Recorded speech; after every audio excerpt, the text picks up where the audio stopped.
كفاح تاع كمال الدين فخار ou le combat ديالو et l'héritage évidemment il n'est pas vain. Il inspire et il inspirera encore des générations de militants. Parmi eux, il y a un journaliste, un poète et un militant de la liberté, Ousmou Issa Bsaïd. Il nous a beaucoup aidé à l'émission par ses conseils. C'est quelqu'un qui connaît bien la région. Et on lui a demandé de contribuer à l'émission et il a décidé de nous raconter Kamel Din Fakhar, sa dignité, mais aussi son immortalité.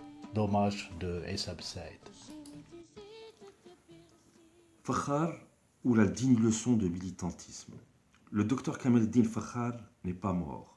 De là-haut, il veille sur sa révolution, celle de tous les sourires, peut-être même celle de toutes les déceptions, dont ce peuple a tout au long de son histoire été trahi par les compromis et les compromissions.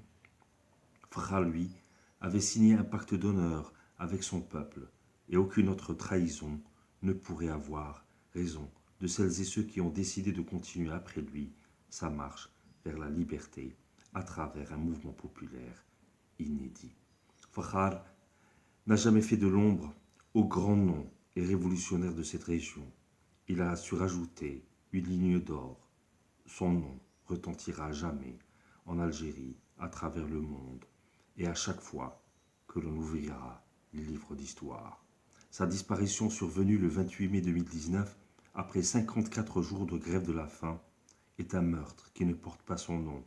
Un homme au dossier d'accusation vide, quelques lignes postées sur Facebook ont voulu faire de lui un dissident indigne d'une république qui rejette ses enfants, celle-là même, qui les malmène et finit par les faire disparaître.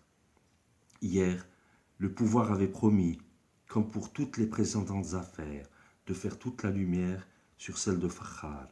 Les illusions et les rêves fusionnent avec ce combat interminable et constituent à la fois le cauchemar d'un peuple dont le quotidien est alimenté par ces sombres épisodes à répétition qui plongent continuellement l'Algérie dans un deuil perpétuel. Militant et très engagé politiquement, Fakhar est mis en lumière suite aux événements sanglants d'Umzab de 2015.